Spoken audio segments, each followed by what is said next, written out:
축복합니다. 감사합니다.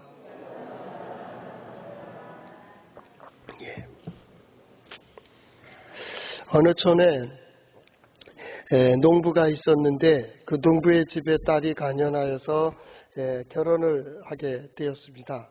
그런데 가진 돈은 없고 그저 땅하고 가축들이 있으니 가축들을 불러놓고 이야기했답니다.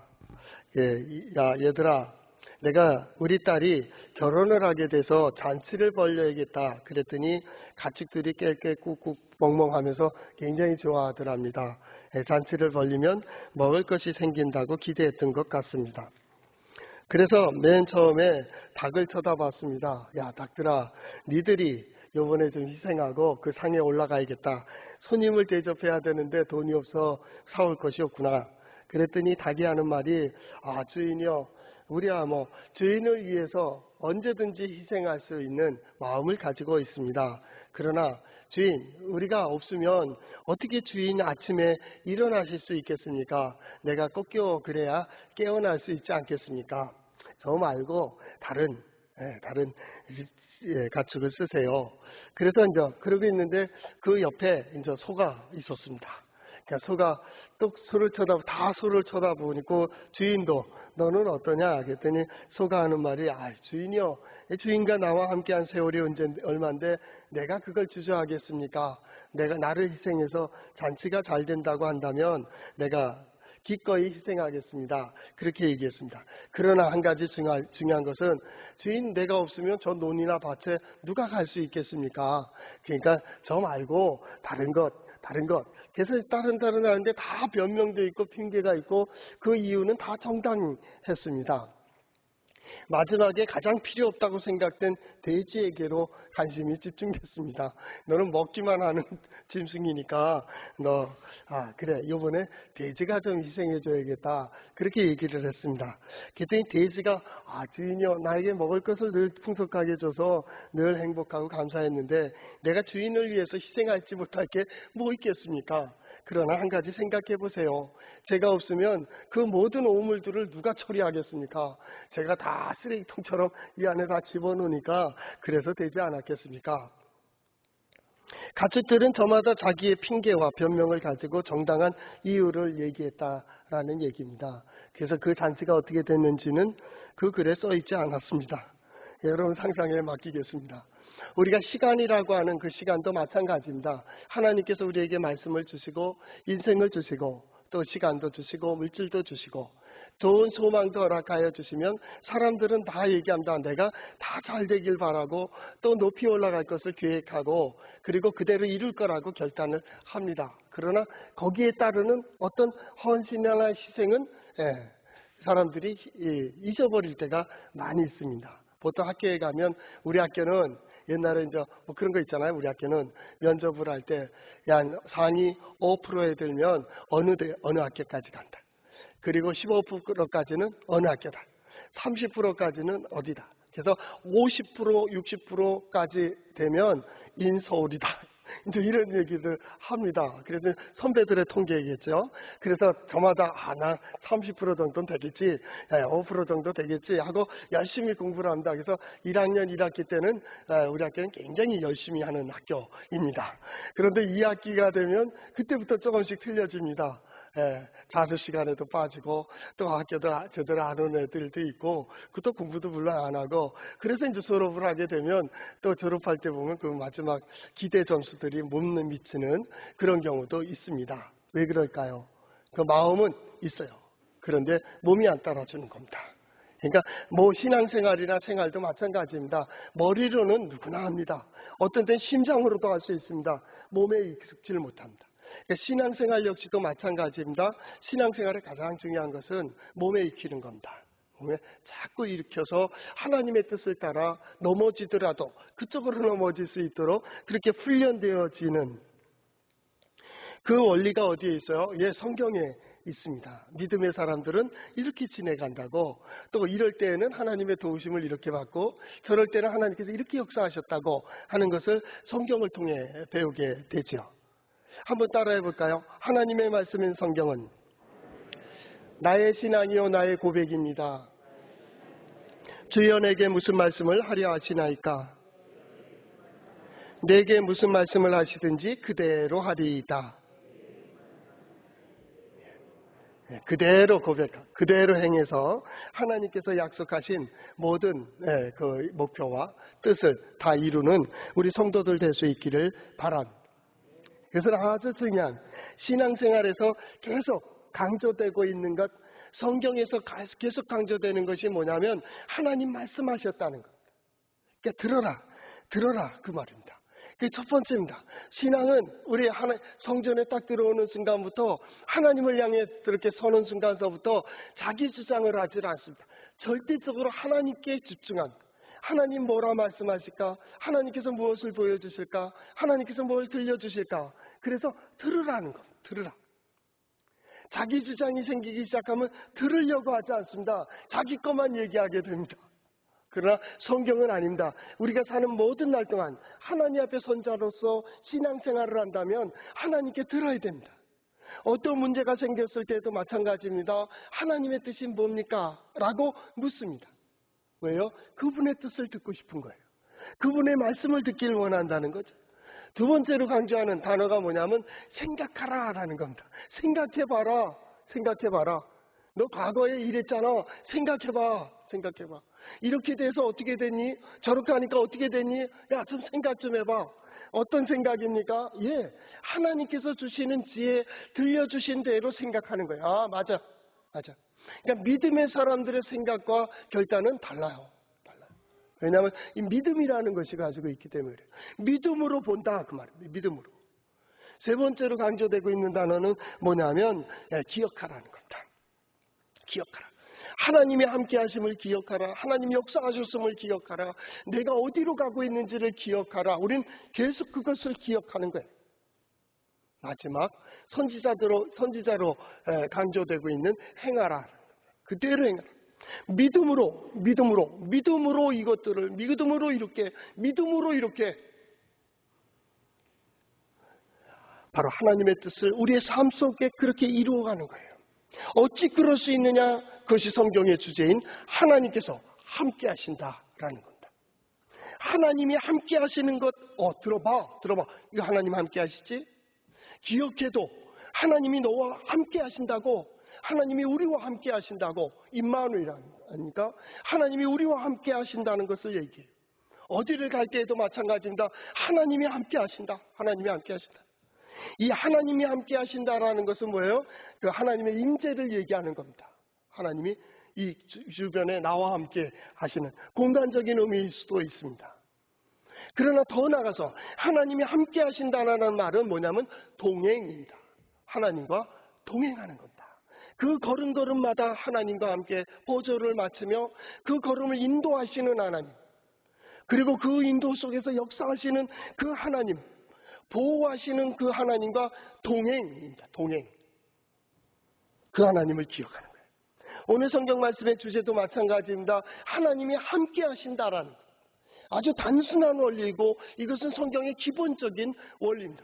예수 그리스도의 복음이 시작될 때에도 예수의 탄생을 얘기하면서 족보를 얘기하면서 뭐라 합니까? 임마누엘이라. 동정녀의 몸에서 아들을 낳게 하시는 그 하나님이 너희와 함께 하신다. 그 하나님이 우리와 함께 하신다. 들어도 잊지 마. 기억해. 그리고 그 믿음으로 나가. 이게 뭡니까? 그 하나님과 동행하는 그 역사를 이야기하는 것. 하나님은 계속해서 찾아오시고 계속 역사하고 계시는 거죠. 하나님을 떠난 역사 속에 하나님이 함께 하신다는 것이 뭡니까? 예, 구원입니다. 하나님은 구원을 위해서 오셨습니다. 하나님은 심판주가 아닙니다. 하나님은 정죄하시는 분도 아닙니다. 하나님은 시험하시는 분도 아닙니다. 하나님은 구원을 위해서 역사하신다. 교회의 목적도 마찬가지입니다. 구원입니다. 스스로 빠지고 스스로 넘어지고 스스로 망가지고 스스로 깨지고 있습니다. 이게 인간입니다. 그 속에 찾아오셔서 하나님 말씀하십니다. 내가 너와 함께한다. 이것이 신앙입니다. 신앙. 그렇기 때문에 어떻게 합니까? 두려워하지 마. 놀라지 마. 담대하라. 너 그렇게 서 있어. 왜요? 너 내가 함께 하잖아. 함께 하잖아. 이것이 계속 강조되고 있는 거예요. 우리는 그걸 잊지 말아야 돼요. 어떤 사람에 의해서가 아닙니다. 세상이 뭐라게든, 세상이 비난하든, 세상이 손가락질하든, 그럴 수 있어요. 거기다 자존심 걸지 말아. 중요한 것은 내가 하나님과 함께하고 있는가, 하나님이 나와 함께하고 계시는가, 내 길을 하나님께서 인도해 가고 계시느냐가 중요한 거예요. 왜냐하면 나의 힘은 내게서 오는 게 아니기 때문이에요. 하나님에게서부터 오는 거예요. 우리가 알면 얼마나 알아요. 가졌으면 얼마나 가졌어요. 강하면 얼마나 강해요. 툭 치면 쓰러져요. 후 불면 다 날아가게 돼 있습니다. 한순간입니다. 몇 시간도 아닐 때 그냥 넘어가 버립니다. 태풍 부는 거 보셨죠? 한번 싹 쓸려가면요, 그냥 흔적도 없습니다. 그냥 싹 쓸려갑니다. 바로 그때 하나님이 남는 거예요. 하나님이 함께 하시고, 하나님께서 보호하시고, 하나님이 역사하시고, 하나님께서 인도해 주셔야 된다라고 하는 신앙. 그게 신앙. 계속 성경에 계속 반복되는 겁니다. 하나님이 함께 하신다. 신앙인, 하나님이 함께 해주시는 역사를 보는 사람, 그 얘기하는 겁니다. 거기서 벗어나면 그 반대가 되는 겁니다. 두렵고요, 떨리고, 핑계하고, 변명하고, 도망가고, 놀라고. 뭐가 크게 보입니까? 우리의 삶 속에, 삶의 문제, 예배당에 올라오며 가졌던 그 마음속에 무엇이 내 앞을 막고 있는 것 같고, 나를 누르고 있고, 나를 넘어뜨리게 하려고 하고 있는 그것이 뭡니까? 하나님 앞에서 보자고요. 누가 더 커요? 누가 더 능력 있는 것 같아요? 누가 더 지혜로운 것 같아요? 아무리 보이지 않는 바이러스라 할지라도 그것에 대한 대처하는 인간에게 그 안에서 역사하고 있는 하나님의 지혜가 더 큰 것 같아요? 아니면 그 보이지 않는 미물과 같은 바이러스가 더 침투하는데 지혜로울 것 같아요? 어떻게 되어야 될까요? 하나님은 그것을 점령하고 정복하고 다스리라고 하는, 거기에 두려워할 겁니까? 담대할 겁니까? 그것을 이겨낼 수 있는 하나님의 역사의 흐름을 따라가겠습니까? 아니면 그것을 놀라서 주저앉아 버리겠습니까? 신앙, 두려워하지 마라. 놀라지 마라. 바로 하나님이 너와 함께 하신다. 오늘 성경 말씀은 여기서부터 시작됩니다. 이스라엘 백성들이 하나님을 기억하지 못했습니다. 하나님을 잘 알지 못했습니다. 이스라엘 자손이 또 여호와의 목전에서 악을 행했습니다. 그래서 어떻게 했습니까? 스스로 약해졌습니다. 그래서 미디안이 크게 보였습니다. 미디안에 꼼짝을 못한다. 그 사람들의 그림자만 봐도 놀라게 되었습니다. 하나님께서는 구원의 역사를 시작했습니다. 그 첫 번째가 뭡니까? 지난주 마지막에 보았던 선지자를 보냈습니다. 그리고 말씀하십니다. 하나님 능력이 있으시다. 하나님은 능력이 있으시다. 하나님은 이렇게 역사하셨다. 기억하라. 하나님이 이러지 않았느냐? 애굽에 있었을 때, 종되었을 때 그 집에서 나오게 하지 않았느냐? 그리고 이 땅을 너에게 허락하실 때 하나님께서 그 가운데서 어떻게 역사하셨는지 기억해봐. 문제는 약해진 것은 하나님이 안 계셔서가 아니야. 하나님께서 너희를 버리신 것도 아니야. 너희가 하나님의 말씀을 듣지 않기 때문이야. 귀가 있어도 귀를 틀어막고 못 들었습니다. 그럼 똑같은 거야. 야, 자라, 봐. 눈을 감습니다. 계속 뜨게 하고 보여주는데도 못 봅니다 하는 거랑 똑같은 거예요. 이제 두 번째 11절입니다. 여호와의 사자가 아비에셀 사람 요아스에 속한 오브라에 이르러 상수리 나무에 앉으니라. 상수리 나무 아래 앉으니라 라는 말씀으로 시작하고 있습니다. 하나님의 사자를 보내셨습니다. 그리고 그 앞에서 역사하고 계시는 겁니다. 누군가를 기다리고 계십니다. 상수리 나무 아래에 앉아서 힘드니까 지쳐 하나님의 사자가 쉬고 있었을까요? 그런 얘기가 아닙니다. 성경이 이렇게 기록될 때에는 하나님은 누군가를 기다리고 계시다라고 하는 그 암시를 우리에게 주고 계시는 것이죠. 실제적으로 보면 기다리고 계시는 거지만은 하나님은 그때마다 역사하십니다. 하나님은 과거의 하나님이 아니에요. 그러니까 우리의 표현으로 준비하셨다라든가 예비하셨다든가 하나님은 그 길로 찾아오고 계시다라는 그런 시점은 인간의 표현이라고. 왜냐하면 과거가 있으니까. 과거가. 그 시간들이 있잖아요. 하나님은 과거가 없어요. 미래도 아닙니다. 하나님은 항상 현재적입니다.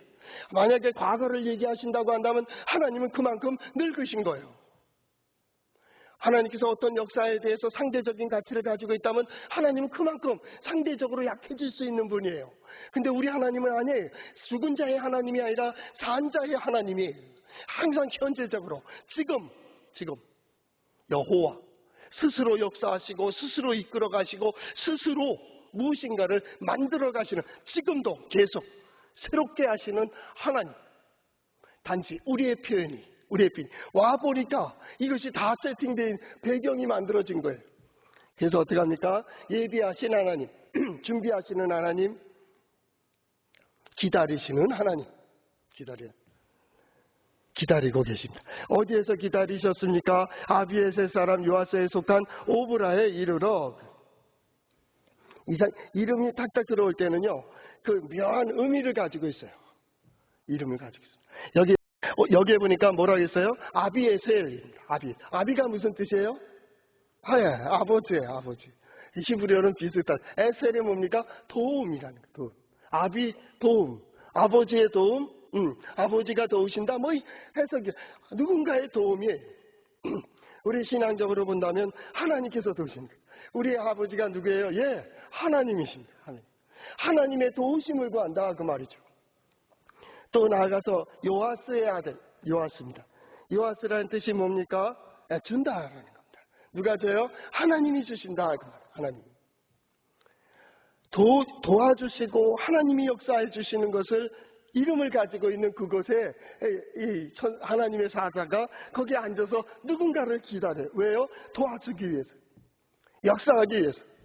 저는 오늘 성경 말씀을 보면 여기서 잠깐 멈췄어요. 왜냐하면 상수리남에 앉으니라 마침 요아스의 아들 기드온이 미디안 사람에게 여차여차해서 이렇게 하기 때문에 왔다. 그 얘기입니다. 누군가를 기다리시는 하나님의 사자, 하나님. 어쩌면 오늘 이 자리가 하나님께서 여러분들의 누군가를, 우리가 알지 못하는 어떤 사람을 기다리고 계셨는지도 몰라요. 이 말씀을 듣도록, 이 말씀에 대해 결단하도록, 이 말씀을 통하여 헌신할 수 있도록 하나님께서 누군가를 기다리고 계셨다. 그것이 우리 온 성도들이기를 바랍니다. 하나님께서 뭔가 구원의 역사를 위하여, 하나님의 능력을 보여주시기 위하여, 하나님의 지혜를 이루기 위하여 여러분들을 기다리고 나를 기다리고 지금 이 시간을 기다리셨다고 하는, 더 나아가 그때의 마침이라는 표현을 써요. 마침, 때를 맞췄다 그 말이잖아요. 때마침 누가 옵니까? 기드온이 거기에 오고 있습니다. 하나님의 사자를 만나려고요? 아니요. 하나님의 뜻을 구하려고요? 그것도 아닙니다. 무엇입니까? 예, 미디안 사람들의 알리지 아니하고 밀을 포도주 틀에 타작하려고 밀을 가지고 몰래 여기 와서 타작하려고 하는 거예요. 포도주 틀이라는 것은 돌에 이렇게 패워놓고 거기서 즙을 이렇게 돌로 굴려서 짜면 밑으로 이렇게 내려와서 즙을 내요. 그걸 받아가는 거잖아요. 밀이나 혹은 벼 같은 거는 어떻게 해요? 타작마당이 있어갖고 그것을 두드린다고요. 저는 농사에 대해서는 잘 모릅니다. 그러나 그 책이나 이런 광경을 보면 그렇게 넓은 마당에서 하는 거예요. 이 포도주 틀에서 그 밀을 까불릴 수는 없다 그 말입니다. 어색하죠. 할 수는 있지만은 어색하다 그 말. 왜 그러고 있습니까? 예, 미디안 사람이 두려운 거예요. 그것을 피해서 몰래 먹고 살자니까 이렇게 하고 있는 미디안 사람을 두려워하는 기드온입니다. 여러분 그것을 계속 기억해야 됩니다. 6장, 7장을 볼 때 이 기드온의 이 모습을 꼭 기억하셔야 됩니다. 하나님께서는 그를 기다리고 계셨던 거예요. 그를 만나주고 계시는 거예요. 약하고 부족하고 연약할 어떤지는 모르지만은 그를 기다리고 계셨다고. 그리고 뭐라고 말씀하십니까? 12절입니다. 여호와의 사자가 기드온에게 나타나 이르되 큰 용사여 여호와께서 너와 함께 계시도다라는 표현을 썼어요. 여기 큰 용사여라는 말은 원래 성경 히브리어에는 큰 용사 이런 단어가 없습니다. 그 히브리어에 보면은 용맹한 자라는, 야 용기 있는 자요, 힘 있는 자요, 능력 있는 자요 이런 표현이에요. 그렇게 성경에서 기보르라는 단어를 썼거든요. 능력 있다 그 말, 지혜 있다. 너 지혜 있다. 뭔가 가졌어요. 가졌는데 그 큰 용사요. 어떻게 뭘 가지고 있어요? 큰 용사요. 용감한 자요. 너 뭔가 가진 능력자요. 여호와께서 너와 함께 계시도다. 무엇을 가지고 있습니까? 예, 하나님을 가지고 계신 거예요. 무엇을 가지고 있습니까? 예, 하나님이 그 안에 역사하고 계신 거예요. 하나님 그 자체는 지혜예요. 하나님 그 자체는 능력이에요. 하나님이 역사하시면 그 길이 열려지는 거예요.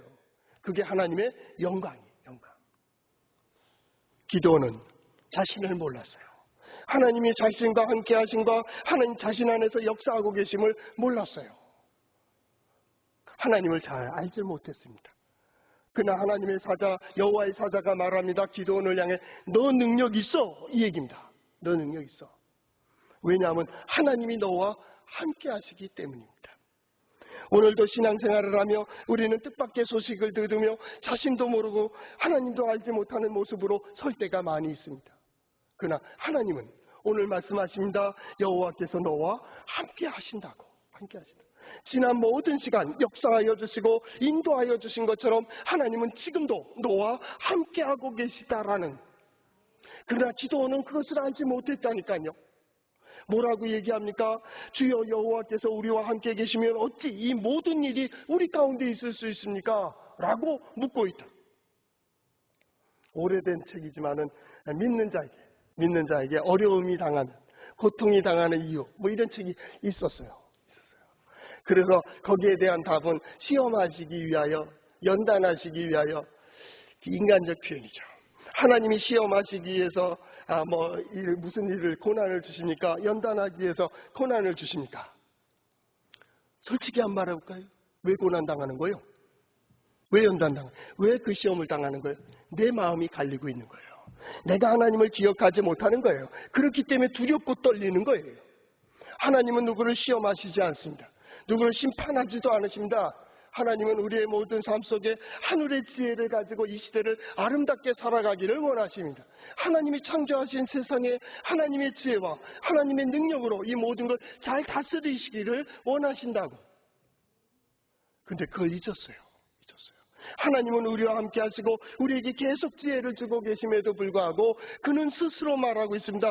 주여 여호와께서 우리와 함께 계시다면 어찌 이럴 수 있습니까? 라고 자기를 부정하는 거예요. 신앙생활도 부정하고 있다. 그렇게 얘기할 수 있습니다.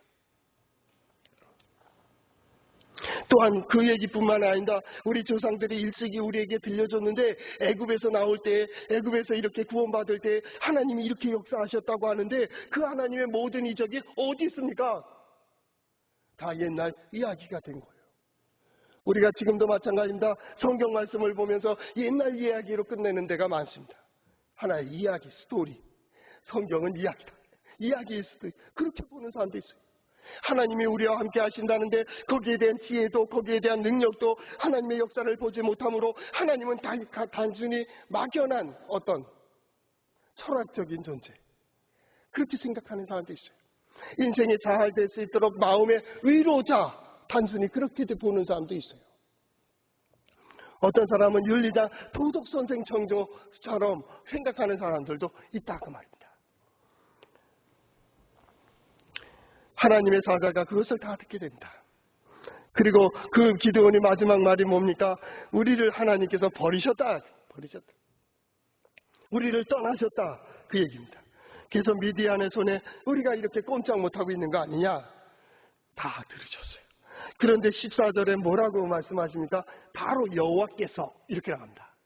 여호와께서 그를 향하여 이르시기를 너는 가서 이 너의 힘으로 이스라엘을 미디안 손에서 구원하라.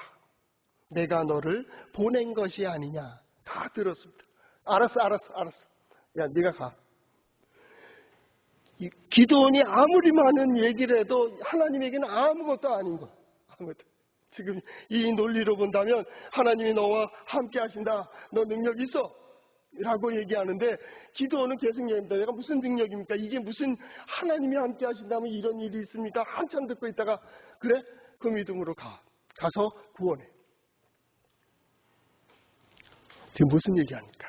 내 알아. 이미 선지자로 다 얘기하셨습니다. 너희가 왜 그런지 저런지 다 알았습니다. 그러나 선지자에게 들을 때는 그냥 머리로만 듣는 겁니다. 귀로만 들었습니다. 삶 속에서 경험하지를 못했습니다. 신앙이 아니 머리로 하는 신앙이 되어버렸습니다. 성경은 뭐라고 합니까? 너 용사야. 네가 가서 구원해. 거기에 무슨 표현을 썼냐면 이 너의 힘으로라고 하는 표현을 썼습니다. 너의 힘으로. 이 히브리어에 보면 버고하카라는 말을 썼는데요. 이게 뭐냐면 너의 능력으로 이 말입니다. 내 안에 있는 능력으로, 내 능력 안에서 이 얘기입니다. 우리가 가지고 있는 시간, 우리가 가지고 있는 물질, 우리가 가지고 있는 재능, 그 안에서 너 가서 구원해 이 얘기입니다.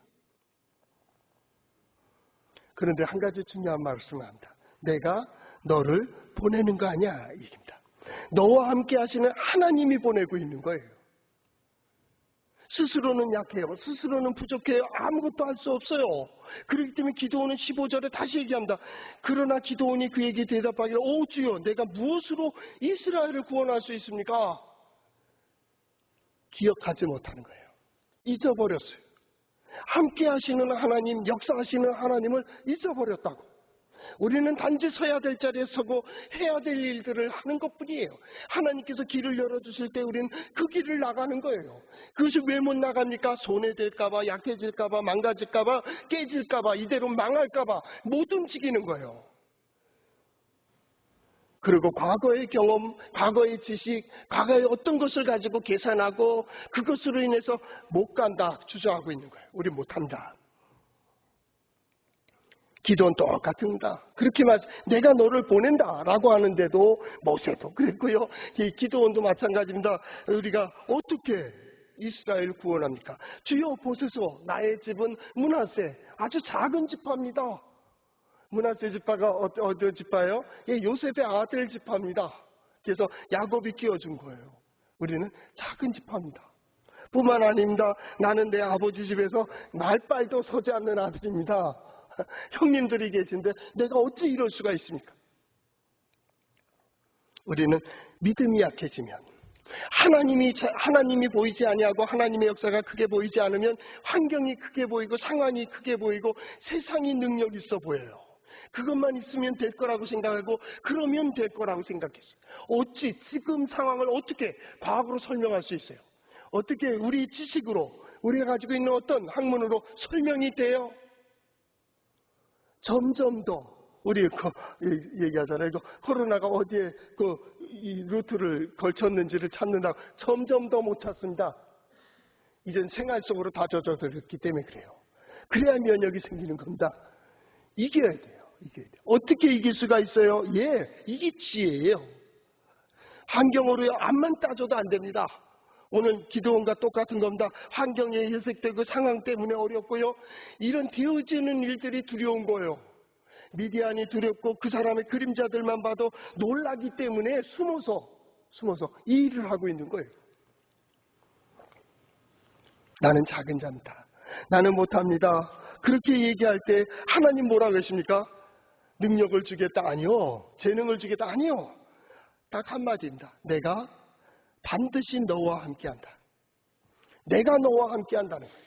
신앙인의 이 어려울 때의 환난 중에 우리가 가질 수 있는 가장 큰 힘은 뭐냐면 하나님이 나와 함께 하신다는 거예요. 함께 하신다는 건 곧 뭐예요? 동행이에요. 동행. 이것은 놀라운 일이에요. 전율을 느낄 일이에요. 여러분 고백하십니까? 신앙은 듣는 거라겠습니다. 듣고 뭐합니까? 고백하는 겁니다. 고백하는 걸 뭐합니까? 행하는 겁니다. 거기서 되어지는 일들로 놀라는 거예요. 믿음이 뭡니까? 그들이 예수 그리스도께 왔을 때 예수님 뭐라고 하십니까? 그대로 들어주십니다.